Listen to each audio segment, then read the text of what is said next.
ولقد خلقنا الإنسان ونعلم ما توسوس به نفسه ونحن أقرب إليه من حبل الوريد إذ يتلقى المتلقيان عن اليمين وعن الشمال قعيد ما يلفظ من قول إلا لديه رقيب عتيد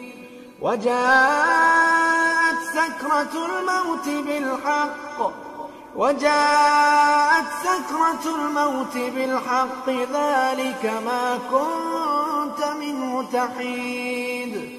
ونفخ في الصور ذلك يوم الوعيد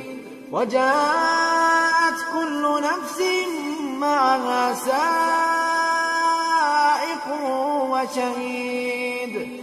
لقد كنت في غفلة من هذا فكشفنا عنك غطاءك فبصرك اليوم حديد